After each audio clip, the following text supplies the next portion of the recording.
Hello everyone. Without intruding too much of the video, I just want to say a huge thank you to the reception of the first video, and the reception I've had online and everything like this. It's been really nice to see. And a huge thank you to Slushy, who made this piece of art. It's absolutely incredible. I can't believe that someone liked me enough to make some art, so here it is. Check them out. This is so cool. And if anyone wants to do any art or anything like that around my model or my character or anything, send it to me. Tag me on Twitter, something like that, and I'll feature them at the start of the videos because this is so cool. Okay, now onto the real video. Hello, and welcome back to this tent in the woods. It's still raining. Can you believe it? Today we're going to be finding another little story, again by the brothers Grimm. It's called Ashputtel. It's the original Cinderella, so I thought I'd give that a read today. And I also just want to apologise if there's a few more cuts than usual today. If you notice that there's a few cuts, please forgive me. I'll try and make them as seamless as possible, but I have a chronic pain and I'm having a high activation day today, so yeah, I might need to take a few breaks here and there. Maybe I'll talk about that more at the end. I don't know. So, as per usual, get settled in, get comfy, get a nice hot drink maybe, or lay down, or, you know, chuck me on your second screen, whatever it is. And let's read Ashputtel by the Brothers Grimm. The wife of a rich man fell sick, and when she felt that her end drew nigh, she called her only daughter to her bedside, and said, "Always be a good gal, and I will look down from heaven and watch over you." Soon afterwards, she shut her eyes and died, and was buried in the garden, and the little girl went every day to her grave and wept, and was always good and kind to all about her. And the snow fell and spread a beautiful white covering over the grave, but by the time spring came, the sun had melted it away again. Her father had married another wife. This new wife had 2 daughters of her own, that she brought home with her. They were fair in face but foul in heart, and it was now a story time for the poor little girl. "What does the good-for-nothing want in the parlour?" said they. They who would eat bread should first earn it. Away with the kitchen maid. Then they took away her fine clothes, and gave her an old grey frock to put on, and laughed at her, and turned her into the kitchen. There she was forced to do hard work, to rise early in the daylight, to bring water, to make the fire, to cook and to wash. Besides that, the sisters plagued her in all sorts of ways, and laughed at her. In the evening when she was tired, she had no bed to lie down on, but was made to lie by the hearth among the ashes. And this, of course, made her always dusty and dirty. They called her Ashputtel. It happened once that her father was going to the fair, and asked his wife's daughters what he should bring them. "Fine clothes," said the first. "Pearls and diamonds," cried the second. "Now, child," he said to his own daughter, "what will you have?" "The first twig, dear father, that brushes against your hat when you turn your face to come homewards," said she. Then he bought the first 2, the fine clothes and the pearls and diamonds they had asked for, and on his way home, as he rode through a green copse, a hazel twig brushed against him, and almost pushed off his hat, so he broke it off and brought it away. And when he got home, he gave it to his daughter. Then she took it and went to her mother's grave and planted it there, and cried so much that it was watered with her tears. And there it grew and became a fine tree. 3 times a day she went to it and cried, and soon a little bird came and built its nest upon the tree, and talked with her, and watched over her, and brought her whatever she wished for. Now it happened that the king of the land held a feast, which was to last 3 days, and out of those who came to it his son was to choose a bride for himself. Ashputtel's 2 sisters were asked to come, so they called her up and said, "Now, comb our hair, brush our shoes, and tie our sashes for us, for we're going to the dance at the king's feast." Then she did as she was told, but when all was done, she could not help crying, for she thought to herself she would have liked to have gone with them to the ball. And at last she begged her mother very hard to let her go. "You, Ashputtel," said she, "you who have nothing to wear, no clothes at all, and who cannot even dance, You want to go to the ball?" And when she kept on begging, she said at last, to get rid of her, "I will throw this dishful of peas into the ash heap, and if in 2 hours' time you've picked them all out, you shall go to the feast too." Then she threw the peas down among the ashes, but the little maiden ran out the back door into the garden, and cried out, "Hither, hither, through the sky, turtle doves and linnets fly, blackbird, thrush, and chaffinch grey, hither, hither, haste away, one and all, come help me quick, haste ye, pick, pick, pick." Then first came 2 white doves, flying in the kitchen window, next came 2 turtle doves, and after them came all the little birds under heaven, chirping and fluttering in. And they flew down into the ashes, and the little doves stooped their heads down and set to work, pick, pick, pick. And then the others began to pick, pick, pick, and among them all, they soon picked out all of the good grain, and put it in the dish, but left the ashes. Long before the end of the hour, the work was quite done, and all flew out again at the windows. Then Ashputtel brought the dish to her mother, overjoyed at the thought that now she could go to the ball. But the mother said, "No, no, you slut. You have no clothes and cannot dance, you shall not go." And when Ashputtel begged very hard to go, she said, "If you can in 1 hour's time pick 2 of those dishes of peas out of the ashes, you shall go too." And thus she thought she should at least get rid of her.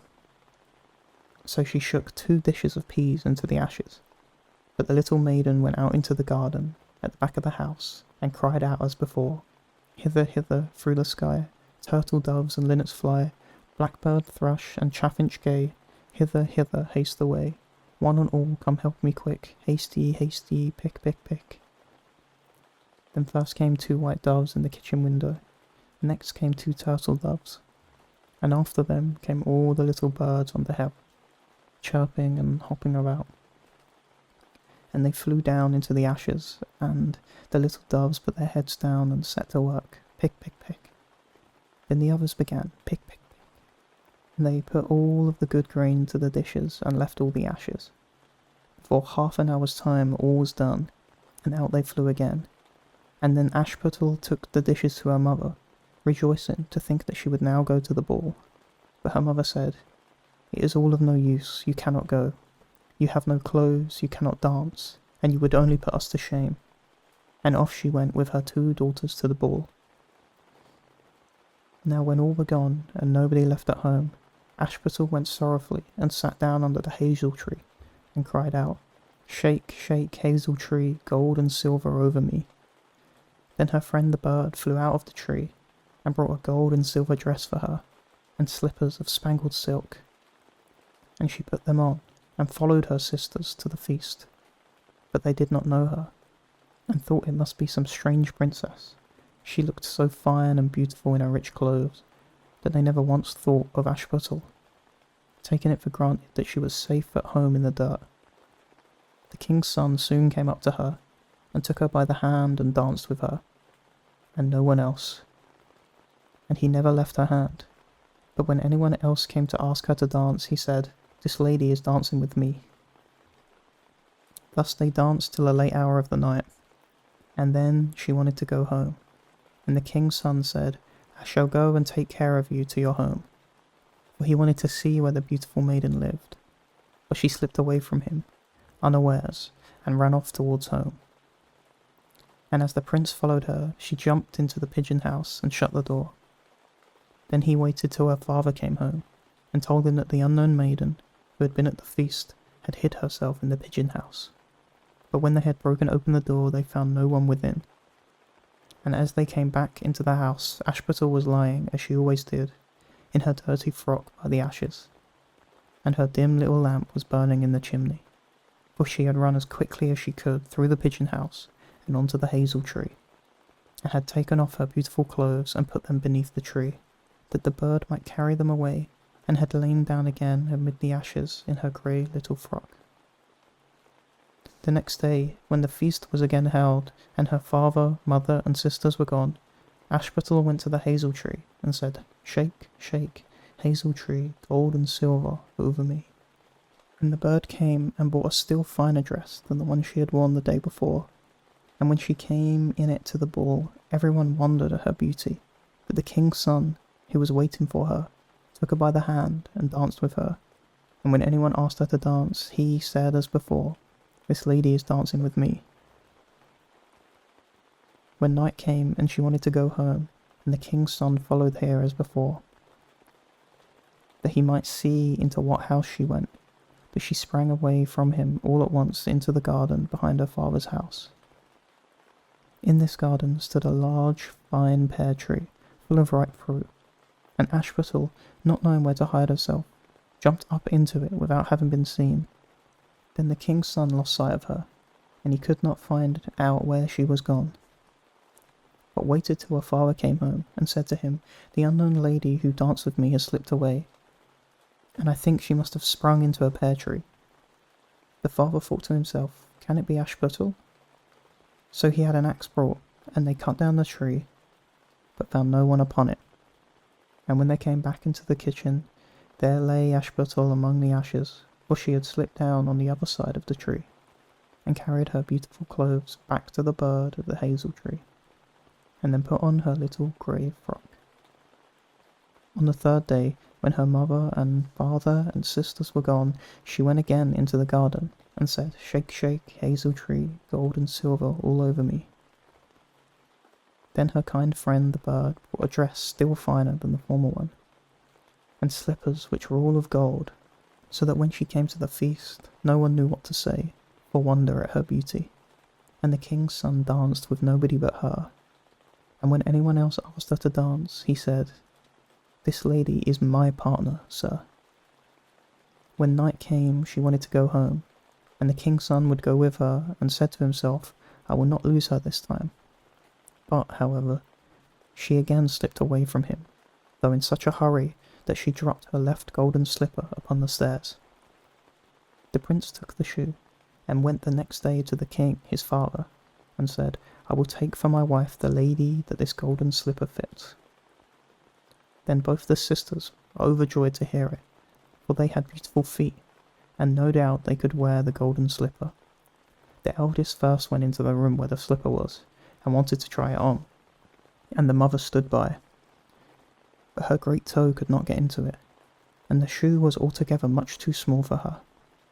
Then the mother gave her a knife, and said, "Never mind, cut it off. When you are queen you will not care about toes, you will not want to walk." So the silly girl cut off her great toe, and thus squeezed on the shoe, and went to the king's son. Then he took her for his bride, and set her beside him on his horse, and rode away with her homewards. But on their way home they had to pass by the hazel tree that Ashputtel had planted, and on the branch sat a little dove, singing, back again, look at the shoe is too small and not made for you. Prince, prince, look again for thy bride, for she is not the true one that sits by thy side." Then the prince got down and looked at her foot, and he saw by the blood that streamed from it what a trick she had played on him. So he turned his horse around and brought the false bride back to her home, and said, "This is not the right bride, let the other sister try and put on the slipper." Then she went into the room and got her foot into the shoe, all but the heel, which was too large. But her mother squeezed it in until the blood came, and took her to the king's son. And he set her as his bride by his side on his horse, and rode away with her. But when they came to the hazel tree, the little dove sat there still, and sang, back again, look to the shoe is too small and not made for you. Prince, prince, look again for thy bride, for she's not the true one that sits by thy side." Then he looked down and saw that the blood streamed so much from the shoe that her white stockings were quite red.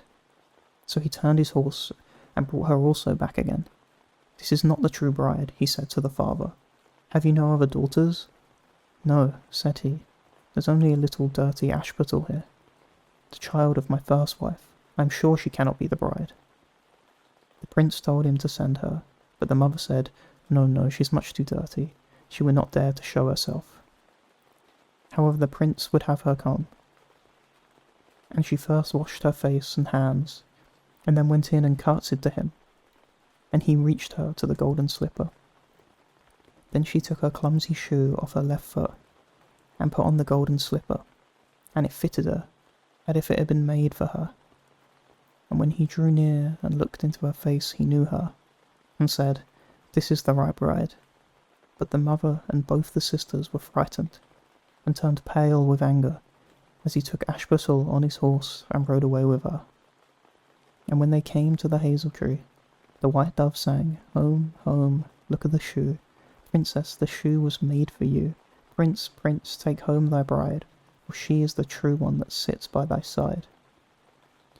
And when the dove had done its song, it came flying, and perched upon her right shoulder, and so went home with her.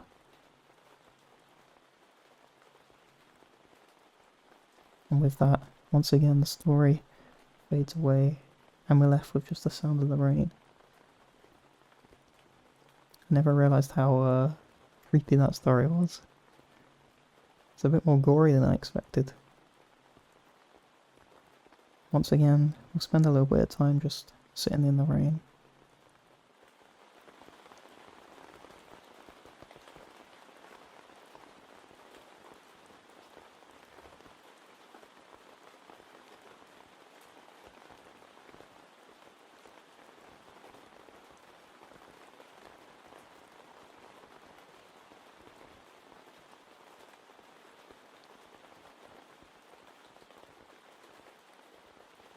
I mentioned at the start of the video that there may have been more cuts in this video. Sorry to go out of character so quickly. I wanted to talk about it a little bit, just in case anyone can relate. I have always suffered a lot with anxiety my whole life, really. And recently, maybe about 6 months ago, I started getting really bad panic attacks, every day, every single day. And part of the anxiety that I had, I used to have a really sort of chronic tightness in my body. Everything felt really squeezy and tight, and that eventually led into me having panic attacks about, heart problems and things. And now that I've kind of got over those panic attacks, at least how bad they were, I'm not having them every day now. The thing that's remaining is the pain. The chronic pain is still there. And sometimes it can be a lot, I try not to label days as good days or bad days, and just try and label them as activated or non-activated days. Sometimes, I can be in a lot of pain and still have a good day. I don't want to correlate in my mind that having pain or being anxious means having a bad day, because sometimes you can have a good day and be anxious. Sometimes you can't, and that's okay as well. Bad days, they happen to everyone and they're okay. To me, I just like to think that as long as I feel that I'm taking somewhat of steps to not have every day be a bad day, that's okay. And sometimes those steps don't always need to be big striding steps. Sometimes it can feel like you go back a few steps. It's okay too. It's a process, it's a journey. You get knocked back a bit, knocked forward a bit. We're all just trying to walk through and go for our own things and get to where we're going. So sometimes sitting in a little tent all together with the rain behind us, just listening to a story together, might be a good way to remember that we're all on the same page. We're all together.